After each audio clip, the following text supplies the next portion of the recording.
L'actualité patrimoniale selon l'EGIRA. Comment fermer un plan épargne logement? Ouvrir un compte bancaire est toujours d'une simplicité déconcertante auprès de votre conseiller bancaire, que ce soit un livret d'épargne ou un plan d'épargne logement. Mais qu'en est-il lorsque vous souhaitez récupérer cet argent? Vous découvrez rapidement que votre conseiller n'est pas votre meilleur allié dans cette démarche. Alors découvrez comment fermer un plan d'épargne logement en toute simplicité. Les écrits restent quand les paroles s'envolent. Dans vos démarches administratives, nous ne pouvons que vous conseiller de procéder par des écrits. L'avantage pour vous est d'en garder une trace au cas où vous sentez de la résistance de la part de votre établissement bancaire à vous rendre votre argent. La démarche soft, mais pas forcément la plus efficace. Si vous ne souhaitez froisser personne, en l'occurrence votre conseiller bancaire, vous pouvez lui adresser un email indiquant que vous souhaitez clôturer votre plan d'épargne logement dans les meilleures conditions. Doublez cet email d'un courrier déposé auprès de votre agence bancaire. Cela peut être un excellent moyen de tester l'efficacité de votre conseiller financier, car dans la très grande majorité des cas, vous serez obligé de le relancer pour savoir où en est la démarche. En fonction du montant versé sur le plan, un rendez-vous en agence vous sera alors proposé pour faire le point sur votre demande. Vous n'aviez pas demandé la clôture du plan initialement? Qu'en est-il de la méthode musclée? Vous souhaitez récupérer rapidement votre argent sans dépenser trop de temps dans cette démarche? Faites un courrier à l'attention du siège social indiquant votre souhait de clôturer votre plan d'épargne logement. Ce courrier devra être envoyé en accusé de réception et en recommandé, accompagné d'une copie de votre pièce d'identité, un justificatif de domicile, ainsi que d'un RIB avec votre nom pour le compte accrédité lors du transfert. On pense à tort que ce type de demande sera noyé dans un flot administratif, mais de par expérience, c'est le meilleur moyen qu'elle soit traitée rapidement. Les gestionnaires ne sont pas payés pour faire de la conservation de fonds, mais pour exécuter les ordres des clients.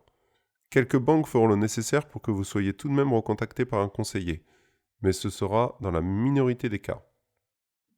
Mais est-ce réellement opportun de clôturer votre plan d'épargne logement?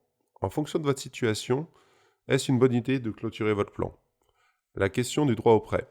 Si vous souhaitez obtenir un prêt dans le cadre d'un financement immobilier, par exemple l'acquisition d'un logement comme la résidence principale, vous risquez d'être fort déçu par le PEL.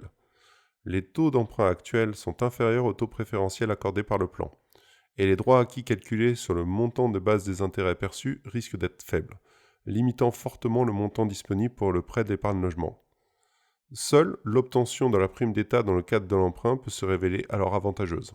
En résumé, l'argument du crédit n'est pas le bon argument pour savoir si vous devez conserver votre PEL. Et même si vous souhaitez cumuler les avantages du PEL et du CEL, vous n'arriverez guère à un meilleur résultat. Alors voyons ce qu'il en est en fonction du taux de rémunération. Le PEL reste avant tout un produit d'épargne, même s'il conserve de légers avantages immobiliers. En fonction de sa date d'ouverture, le taux d'intérêt versé par la banque sera figé pendant toute la durée du plan, et cela quel que soit le montant des intérêts ainsi que les intérêts produits. Ce taux d'épargne sera à comparer aux autres plaçants qui sont à votre disposition. Sachez que votre banque n'aura guère mieux à vous proposer, sinon elle l'aurait sûrement probablement déjà fait. Alors pourquoi ne pas profiter de l'occasion pour découvrir ce qu'un conseiller en investissement a à vous proposer? Quelques rappels sur la fiscalité du plan d'épargne logement. Pour les plans d'épargne ouverts avant le 1er janvier 2019, la durée minimale pour profiter des avantages fiscaux du PEL est de 4 ans. Si vous clôturez votre plan avant cette période, les intérêts capitalisés seront imposés au prélèvement forfaitaire unique de 30%, avec la possibilité sur option de les réintégrer au barème progressif de l'impôt sur le revenu. Les intérêts acquis seront soumis aux prélèvements sociaux au taux en vigueur. Au-delà de la 4e année, les intérêts sont exonérés d'imposition sur le revenu. Les prélèvements sociaux seront toujours dus. Ce n'est qu'au-delà de la 12e année que les intérêts seront fiscalisés en étant de nouveau soumis à l'impôt sur le revenu. Pour les PEL ouverts à compter du 1er janvier, ils sont fiscalisés dès le premier jour de l'impôt sur le revenu et aux prélèvements sociaux.